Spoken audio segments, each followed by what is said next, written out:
So good evening students. আজি আমি first চেপ্টাৰটোৰ ব্যষ্টিবাদী অৰ্থবিজ্ঞানৰ first চেপ্টাৰটো introduction চেপ্টাৰটো যেটো ইতিমধ্যে আমি কমপ্লিট কৰিলোঁ। আজি এটা আমি ৰিপিট কৰিম, মেইন পইণ্টছবিলাক আমি ৰিপিট কৰিম যাতে তোমালোকৰ পইণ্টছবিলাক মনত ৰৈ যায়। সো আৰম্ভ কৰোঁতে আমি দুটা টাৰ্ম যেটো আমি প্ৰায় আমি ব্যৱহাৰ কৰোঁ, এটা হৈছে অৰ্থনীতি আৰু অৰ্থবিজ্ঞান। এই দুটা টাৰ্ম আমি প্ৰায় ব্যৱহাৰ কৰোঁ। এই দুটা টাৰ্মৰ মাজৰ অন্তৰটো আমি আজি বুজি লওঁ। সো অৰ্থনীতি কি? অৰ্থনীতি হৈছে এটা পদ্ধতি যি জনসাধাৰণৰ বাবে বিভিন্ন দ্ৰব্য আৰু সেৱাৰ যোগান ধৰে, যিবোৰ দ্ৰব্য আৰু সেৱাই প্ৰত্যক্ষ বা পৰোক্ষভাৱে মানুহৰ অভাৱ পূৰণ কৰে। সো অৰ্থনীতি হৈছে এটা পদ্ধতি যি জনসাধাৰণৰ বাবে বিভিন্ন দ্ৰব্য আৰু সেৱাৰ যোগান ধৰে, যিবোৰ দ্ৰব্য আৰু সেৱাই প্ৰত্যক্ষ বা পৰোক্ষভাৱে মানুহৰ অভাৱ পূৰণ কৰে। আৰু অৰ্থবিজ্ঞান কি? অৰ্থবিজ্ঞানে বিভিন্ন অৰ্থনীতিৰ দ্ৰব্য আৰু সেৱাৰ উৎপাদন, বিতৰণ আৰু উপভোগৰ বিষয়ে অধ্যয়ন কৰে। এতিয়া অৰ্থবিজ্ঞানক আমি দুটা ভাগত ভাগ কৰি দিব পাৰোঁ। এটা হ'ল ব্যষ্টিবাদী অৰ্থবিজ্ঞান আৰু এটা হ'ল সমষ্টিবাদী অৰ্থবিজ্ঞান। এতিয়া ব্যষ্টিবাদী অৰ্থবিজ্ঞান বুলি ক'লে আমি কি বুজি পাওঁ? ব্যষ্টিবাদী অৰ্থবিজ্ঞানে অৰ্থনীতিৰ এটা ক্ষুদ্ৰ অৰ্থনৈতিক গোটক অধ্যয়ন কৰে। সো ব্যষ্টিবাদী অৰ্থবিজ্ঞানে কি কৰে? অৰ্থনীতিৰ এটা ক্ষুদ্ৰ অৰ্থনৈতিক গোটক অধ্যয়ন কৰে। ফৰ এক্সাম্পল যে এজন উৎপাদক বা এজন উপভোক্তাৰ বিষয়ে অধ্যয়ন কৰে। আৰু তাক যদি আমি অলপ বেলেগকৈ ডিফাইন কৰিবলৈ যাওঁ যে ব্যষ্টিবাদী অৰ্থনীতিত কি হয়? বিভিন্ন দ্ৰব্য আৰু সেৱাৰ বজাৰত ব্যক্তিগত অৰ্থনৈতিক প্ৰতিনিধিবোৰৰ আচৰণ অধ্যয়ন কৰা হয়। ইয়াত ব্যক্তিগত অৰ্থনৈতিক প্ৰতিনিধিৰ আচৰণ বুলি ক'লে এজন ব্যক্তিগত উৎপাদক বা এজন উপভোক্তাৰ কথা ইয়াত কোৱা হৈছে। আৰু কি সেই ব্যক্তিসকলৰ ক্ৰিয়া প্ৰতিক্ৰিয়াৰ দ্বাৰা দ্ৰব্য আৰু সেৱাৰ দাম আৰু পৰিমাণ কেনেদৰে নিৰ্ধাৰিত হয় সেই বিষয়ে অধ্যয়ন কৰা হয়। সো এইটো হ'ল কি ব্যষ্টিবাদী অৰ্থবিজ্ঞান, য'ত অৰ্থনীতিখনৰ ক্ষুদ্ৰ অৰ্থনৈতিক গোটবিলাকক অধ্যয়ন কৰা হয়। আৰু সমষ্টিবাদী অৰ্থবিজ্ঞানত কি কৰা হয়? অৰ্থনীতিখনক সামগ্ৰিকভাৱে অধ্যয়ন কৰা হয়, as a whole. So for example অৰ্থনীতিখনৰ সৰ্বমুঠ উৎপাদন বা সৰ্বমুঠ নিয়োগ বা সৰ্বমুঠ মূল্যস্তৰ ইত্যাদি। সো আমি যদি ইয়াত এটা সৰুকৈ এটা এক্সাম্পল দিবলৈ যাওঁ যে আমি ক্লিয়াৰ হৈ যাব গোটেই কনচেপ্টটো। যদি আমি এজন ব্যক্তিগত ব্যক্তিৰ আয়ৰ কথা আমি অধ্যয়ন কৰোঁ, সেইটো হ'বগৈ ব্যষ্টিবাদী অৰ্থবিজ্ঞানৰ এটা অংশ। আৰু আমি যদি দেশখনৰ যিকোনো এখন দেশৰ জাতীয় আয়ৰ বিষয়ে আমি যদি অধ্যয়ন কৰোঁ, সেইটো হৈ যাবগৈ সমষ্টিবাদী অৰ্থবিজ্ঞান অধ্যয়নৰ এটা অংশ।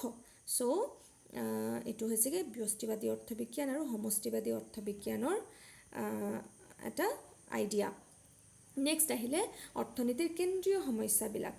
সো আমি অলৰেডি পঢ়িছোঁ যে যিকোনো অৰ্থনীতিৰ অভাৱবিলাক অসীম, আৰু এই অভাৱবিলাক পূৰ কৰিবলৈ যিখিনি সম্পদৰ প্ৰয়োজন হয় সেই সম্পদবিলাক সীমিত, আৰু সেই সম্পদবিলাকৰ বিকল্প কি আছে? ব্যৱহাৰ আছে। সেইটো কাৰণে কি হয়? প্ৰতিটো অৰ্থনীতিয়ে কি কৰে? কিছুমান সমস্যাৰ সন্মুখীন হয়, যে সমস্যাবিলাকক অৰ্থনীতিখনৰ কেন্দ্ৰীয় সমস্যা বুলি কোৱা হয়। সো প্ৰথম কেন্দ্ৰীয় সমস্যাটো হৈছে অৰ্থনীতিখনে কি দ্ৰব্য উৎপাদন কৰিব আৰু কিমান পৰিমাণৰ। সো অৰ্থনীতিখনে বেছিকৈ কৃষিৰ দ্ৰব্য বেছিকৈ উৎপাদন কৰিব নে ঔদ্যোগিক সামগ্ৰী বেছিকৈ উৎপাদন কৰিব? খাদ্য বস্ত্ৰ বাসস্থানৰ কাৰণে বেছিকৈ উৎপাদন কৰিব নে বিলাসী সামগ্ৰী বেছিকৈ উৎপাদন কৰিব? শিক্ষা আৰু স্বাস্থ্যত বেছিকৈ সম্পদৰ ব্যৱহাৰ কৰিব নে সামৰিক সেৱা নিৰ্মাণত বেছিকৈ সম্পদৰ ব্যৱহাৰ কৰিব? এইবিলাক সিদ্ধান্ত অৰ্থনীতিখনে ল'ব লগা হয়। নেক্সট প্ৰশ্ন আহিলে যে অৰ্থনীতিখনৰ দ্বিতীয় কেন্দ্ৰীয় সমস্যা হৈছে এই দ্ৰব্যবোৰ কেনেকৈ উৎপাদন কৰা হ'ব। সো যিকোনো দ্ৰব্য উৎপাদন কৰিবলৈ এখন অৰ্থনীতিয়ে দুটা উৎপাদন কৌশল ব্যৱহাৰ কৰিব পাৰে। এটা শ্ৰম কেন্দ্ৰিক উৎপাদন কৌশল আৰু এটা মূলধন কেন্দ্ৰিক উৎপাদন কৌশল। সো শ্ৰম কেন্দ্ৰিক উৎপাদন কৌশলত বেছিকৈ শ্ৰমৰ ব্যৱহাৰ হয়, আৰু মূলধন কেন্দ্ৰিক উৎপাদন কৌশলত বেছিকৈ মূলধনৰ ব্যৱহাৰ হয়। সো মূলধন মিন্স যন্ত্ৰপাতি ইত্যাদি। চ' এতিয়া অৰ্থনীতিখনে সিদ্ধান্ত ল'ব লাগে যে শ্ৰম কেন্দ্ৰিক উৎপাদন কৌশল ব্যৱহাৰ কৰা হ'ব নে মূলধন কেন্দ্ৰিক। চ' ভাৰতৰ নিচিনা এখন দেশে, উন্নয়নশীল দেশে শ্ৰম ভিত্তিক উৎপাদন কৌশল বেছিকৈ পচন্দ কৰিব, আৰু আমেৰিকাৰ নিচিনা এটা উন্নত দেশে কি কৰিব, মূলধন ভিত্তিক উৎপাদন কৌশলৰ ওপৰত বেছি গুৰুত্ব দিব। নেক্সট আহিলে যিবিলাক দ্ৰব্য মানে উৎপাদন কৰা হ'ল, এইবিলাক কাৰ বাবে উৎপাদন কৰা হ'ল। অকল এখন অৰ্থনীতিয়ে দ্ৰব্য আৰু সেৱা উৎপাদন কৰিলেই নহ'ব, সেই দ্ৰব্য আৰু সেৱাবোৰ সমাজৰ প্ৰতিটো শ্ৰেণীৰ মাজত সমানে বিতৰণ কৰিব লাগিব। চ' দুষ্প্ৰাপ্য সম্পদৰ আবণ্টন আৰু চূড়ান্ত দ্ৰব্য আৰু সেৱাৰ বিতৰণেই হ'ল যিকোনো অৰ্থনীতিৰ এটা গুৰুত্বপূৰ্ণ কেন্দ্ৰীয় সমস্যা। চ' এইখিনি হৈছে অৰ্থনীতি এখনৰ কেন্দ্ৰীয় সমস্যা। নেক্সট আহিলে উৎপাদন সম্ভাৱনীয় সীমাৰেখা, প্ৰডাকশ্যন পচিবিলিটি কাৰ্ভ। চ' উৎপাদন সম্ভাৱনীয়তা সীমাৰেখাৰ ডেফিনেশ্যনটো পঢ়াৰ আগত আমি টেবুলখন চাই লওঁ। আমি ইয়াত দেখিলোঁ যে কি হৈছে, টেবুলখনত আমি ভাবি ল'লোঁ যে অৰ্থনীতি এখনে প্ৰাপ্ত সম্পদ আৰু প্ৰযুক্তিবিদ্যাৰ সহায়ত কি কৰিব পাৰে, দুটা সম্পদ উৎপাদন কৰিব পাৰে। আমাৰ ক্ষেত্ৰত যে ধান আৰু কপাহ। চ' ধান আৰু কপাহৰ বিভিন্ন সংযোজন আমি দেখিছোঁ টেবুলখনত, তালিকাখনত ABCDE। 0 ধান, 0 একক ধান আৰু 10 একক কপাহ। সংযোজন বিত আছে 1 একক ধান আৰু 9 একক কপাহ। সংযোজন চিত আছে 2 একক ধান আৰু 7 একক কপাহ। সংযোজন ডিত 3 একক ধান আৰু 4 একক কপাহ। আৰু সংযোজন ইত 4 একক ধান আৰু 0 একক কপাহ। এই উৎপাদন সম্ভাৱনাবিলাকক যদি আমি চিত্ৰৰ সহায়ত যদি আমি উপস্থাপন কৰোঁ, তেতিয়া আমি কি পাম, উৎপাদন সম্ভাৱনীয়তা সীমাৰেখাডাল পাম। চ' আমি কেনেকৈ ডিফাইন কৰিম উৎপাদন সম্ভাৱনীয় সীমাৰেখাক? এক নিৰ্দিষ্ট পৰিমাণৰ সম্পদ আৰু প্ৰযুক্তিৰ সহায়ত দ্ৰব্য আৰু সেৱাৰ বিভিন্ন সংযোজন উৎপাদিত হয়। এই উৎপাদন সম্ভাৱনীয়তাবিলাকক যদি আমি চিত্ৰৰ মাধ্যমত উপস্থাপন কৰোঁ, তেতিয়া আমি কি পাম, উৎপাদন সম্ভাৱনীয়তা ৰেখাডাল পাম। চ' আমাৰ এইটো হৈছেগৈ উৎপাদন সম্ভাৱনীয়তা ৰেখা। আমি উৎপাদন সম্ভাৱনীয়তা ABCD আৰু ইক যেতিয়া আমি চিত্ৰৰ মাধ্যমত আমি উপস্থাপন কৰিলোঁ, আমি আমাৰ উৎপাদন সম্ভাৱনীয়তা ৰেখাডাল আমি ইয়াত পালোঁ। চ' নিৰ্দিষ্ট সম্পদ আৰু প্ৰযুক্তিৰ সহায়ত উৎপাদন কৰিব পৰা দুটা দ্ৰব্যৰ বিভিন্ন সংযোজনক কি বুলি কোৱা হয়, উৎপাদন সম্ভাৱনীয়তা ৰেখা বুলি কোৱা হয়। চ' নেক্সট আহিলে প্ৰান্তীয় সুযোগ ব্যয়, মাৰ্জিনেল অপৰচুনিটি কষ্ট। চ' মাৰ্জিনেল অপৰচুনিটি কষ্ট বা প্ৰান্তীয় সুযোগ ব্যয়ৰ ডেফিনেশ্যনটো পঢ়াৰ আগতে আমি আকৌ টেবুলটো চাই লওঁ। চেম টেবুল, আগৰ টেবুলটোৱে আমি চাম যে সংযোজন এত যেতিয়া ধানৰ উৎপাদন 0, তেতিয়া কপাহৰ উৎপাদন 10। এতিয়া যেতিয়া ধানৰ উৎপাদন 1 একক বাঢ়িলে কপাহৰ উৎপাদন চোৱা 1 আছিলে, এইফালে কপাহৰ উৎপাদন 9 হৈ গ'ল, 9।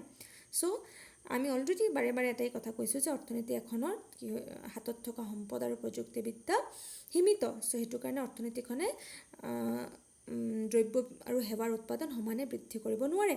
এটা দ্ৰব্যৰ 1 একক উৎপাদন কৰিবলৈ যাওঁতে আন এটা দ্ৰব্যৰ কিছু পৰিমাণৰ উৎপাদন ত্যাগ কৰিব লগা হৈছে। আকৌ চাবা, আমি যেতিয়া অৰ্থনীতিখনে যেতিয়া ধানৰ উৎপাদন 1ৰ পৰা 2 একক বৃদ্ধি কৰিলে, কপাহৰ উৎপাদন 9ৰ পৰা 7 একক হ'ল, হয়নে? এইবাৰ 2 একক কপাহৰ উৎপাদন কমিলে।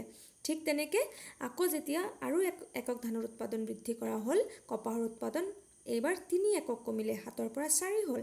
আৰু লাষ্টত যেতিয়া ধানৰ উৎপাদন 4 হ'ল, কপাহৰ উৎপাদন 0 হ'ল। এইবাৰ 1 একক ধানৰ উৎপাদন বৃদ্ধি কৰিবলৈ যাওঁতে কপাহৰ 4 একক উৎপাদন ত্যাগ কৰিব লগা হ'ল।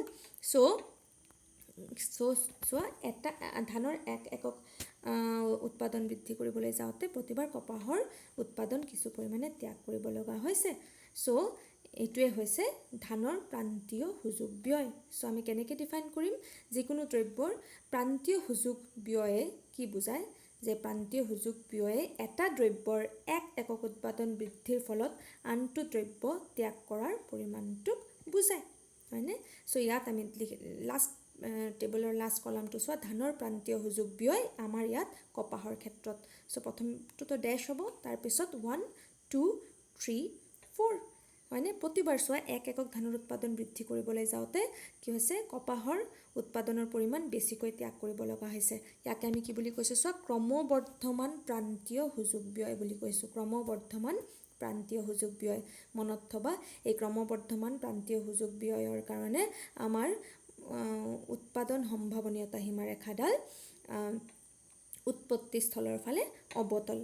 চ' আমাৰ যে উৎপাদন সম্ভাৱনীয়তা সীমাৰেখাডালে আচলতে উৎপত্তিস্থলৰ ফালে অৱতল কিহৰ কাৰণে হৈছে? এইটো হৈছে আমাৰ এই যে ক্ৰমবৰ্ধমান প্ৰান্তীয় সুযোগ ব্যয়ৰ কাৰণে হৈছে। হ'বনে? চ' আমি ইয়াত অলৰেডি আমি লিখি দিছোঁ যে উৎপাদন সম্ভাৱনীয়তা ৰেখাৰ বৈশিষ্ট্য 1 নম্বৰটো হৈছে সোঁহাতলৈ নিম্নমুখী। যিকোনো তলফালে ঢাল খোৱা ৰেখাৰ এটা বৈশিষ্ট্য হৈছে যে সোঁহাতলৈ নিম্নমুখী। উৎপাদন সম্ভাৱনীয়তা ৰেখাডাল সোঁহাতলৈ নিম্নমুখী, আৰু যিকোনো সোঁহাতলৈ নিম্নমুখী ৰেখাৰ এটা কাৰণ হৈছে যে এটা দ্ৰব্যৰ 1 একক উৎপাদন কৰিবলৈ যাওঁতে আন এটা দ্ৰব্যৰ কিছু পৰিমাণে ত্যাগ কৰিব লগা হয়। আৰু এইমাত্ৰ যে আমি ক'লোঁ উৎপত্তিস্থলৰ ফালে অৱতল, কিহৰ কাৰণে উৎপত্তিস্থলৰ ফালে অৱতল হৈছে? এইটো হ'বগে ক্ৰমবৰ্ধমান প্ৰান্তীয় সুযোগ ব্যয়ৰ কাৰণে। ক্ৰমবৰ্ধমান প্ৰান্তীয় সুযোগ ব্যয়ৰ কাৰণে উৎপাদন সম্ভাৱনীয়তা ৰেখাডাল কি হৈছে? উৎপত্তিস্থলৰ ফালে অৱতল। হ'বনে? চ' এইটো এটা আমি ইম্পৰ্টেণ্ট কথা পালোঁ। নেক্সট আহিলে সুযোগ ব্যয়। সুযোগ ব্যয় এটা ভেৰি ইম্পৰ্টেণ্ট টপিক, সুযোগ ব্যয়। চ' ডেফিনেশ্যনটো কৰাৰ আগতে মই এবাৰ তাৰ ইয়েটো কৈ দিছোঁ। মই এটা এক্সাম্পল, মই সৰুকৈ এটা এক্সাম্পল দিছোঁ যে ধৰি লোৱা হ'ল এজন কৃষকে নিৰ্দিষ্ট পৰিমাণৰ সম্পদেৰে 1 একক কৃষিভূমিত হয় 60 কিলোগ্ৰাম ঘেঁহু উৎপাদন কৰিব পাৰে, নাইবা একেখিনি সম্পদেৰে 50 কিলোগ্ৰাম আলু উৎপাদন কৰিব পাৰে। চ' কৃষকজনে 60 কিলোগ্ৰাম ঘেঁহু উৎপাদন কৰিম বুলি সিদ্ধান্ত ল'লে। তেনেহ'লে 60 কিলোগ্ৰাম ঘেঁহুৰ সুযোগ ব্যয় হ'বগৈ 50 কিলোগ্ৰাম আলু। হয়নে? সেই একেই সম্পদেৰে হয় 60 কিলোগ্ৰাম ঘেঁহু উৎপাদন কৰিব পাৰিলে হয়, আৰু নহ'লে 50 কিলোগ্ৰাম আলু। চ' 50 কিলোগ্ৰাম আলু আছিলে 60 কিলোগ্ৰাম ঘেঁহুৰ পৰৱৰ্তী উত্তম বিকল্প, যিটো কৃষকজনে ত্যাগ কৰি দিলে। চ' ইয়াত এইটো ক্ষেত্ৰত 60 কিলোগ্ৰাম ঘেঁহুৰ সুযোগ ব্যয় হৈছে 50 কিলোগ্ৰাম আলু। চ' সুযোগ ব্যয়, যিকোনো দ্ৰব্যৰ সুযোগ ব্যয় হৈছে পৰৱৰ্তী উত্তম বিকল্প দ্ৰব্যটোৰ উৎপাদন ত্যাগ। যিকোনো দ্ৰব্যৰ সুযোগ ব্যয় হৈছে পৰৱৰ্তী উত্তম বিকল্প।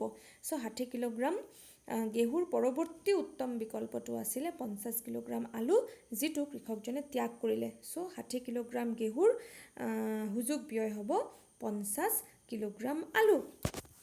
নেক্সট আহিলে যিকোনো অৰ্থনীতি দুই ধৰণে কাম কৰে। এটা হ'লগৈ কেন্দ্ৰীয়ভাৱে পৰিকল্পিত আৰু এটা বজাৰ অৰ্থনীতি। অৰ্থনীতি দুধৰণৰভাৱে কাম কৰিব পাৰে, কেন্দ্ৰীয়ভাৱে পৰিকল্পিত অৰ্থনীতি আৰু বজাৰ অৰ্থনীতি। অৰ্থনীতিৰ যিবিলাক কাৰ্যকলাপবিলাক দুই ধৰণে সংঘটিত হয়। চ' প্ৰথমটো হ'ল কেন্দ্ৰীয়ভাৱে পৰিকল্পিত অৰ্থনীতি। কি হয় কেন্দ্ৰীয়ভাৱে পৰিকল্পিত অৰ্থনীতিত? এটা কেন্দ্ৰীয়ভাৱে পৰিকল্পিত অৰ্থনীতিত কি হয়? চৰকাৰে অৰ্থনীতিৰ সকলোবোৰ গুৰুত্বপূৰ্ণ কাৰ্যকলাপ পৰিকল্পনা কৰে। চৰকাৰে পৰিকল্পনা কৰে অৰ্থনীতিৰ সকলো কাৰ্যকলাপ। দ্ৰব্য আৰু সেৱাৰ উৎপাদন, বিনিময় আৰু উপভোগৰ সকলো গুৰুত্বপূৰ্ণ সিদ্ধান্তবোৰ চৰকাৰে লয়।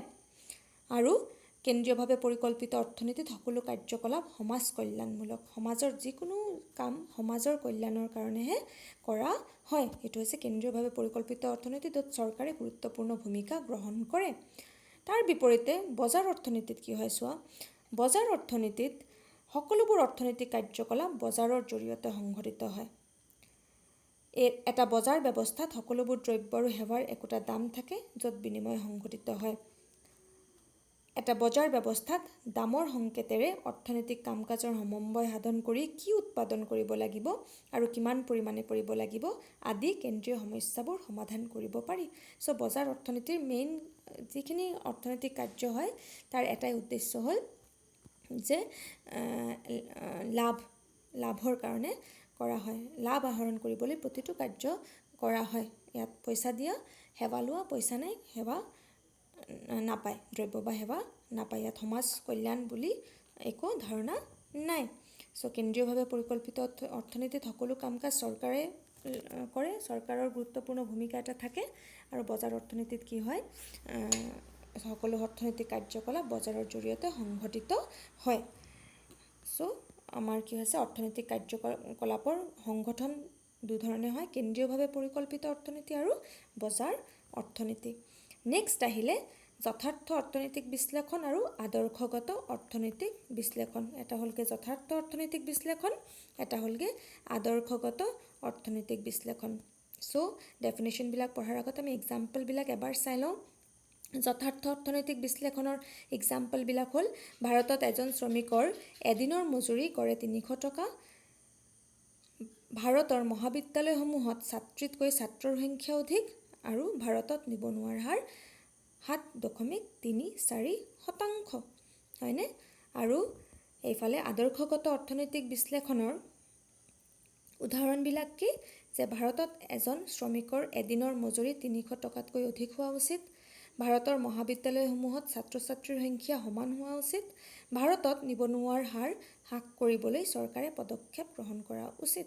চ' এই এক্সাম্পলবিলাকৰ পৰা আমি কি বুজি পালোঁ, যে যথাৰ্থ অৰ্থনৈতিক বিশ্লেষণত কি হয়, অৰ্থনীতিখনৰ সমস্যাবিলাক সমাধান কৰিবলৈ বিভিন্ন প্ৰক্ৰিয়াবোৰে কেনেকৈ কাৰ্য কৰে তাৰ অধ্যয়ন কৰা হয়। যেনেকৈ কৰে তেনেকেই অধ্যয়ন কৰা হয়, যেনেকৈ আছে তেনেকেই কথাবিলাক অধ্যয়ন কৰা হয়।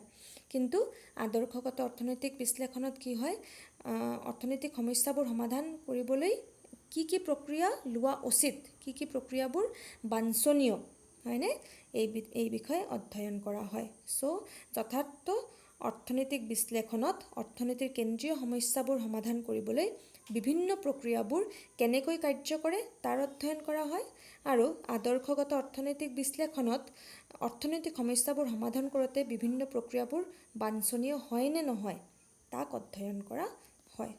চ' আজিৰ কাৰণে ইমানেই। Thank U.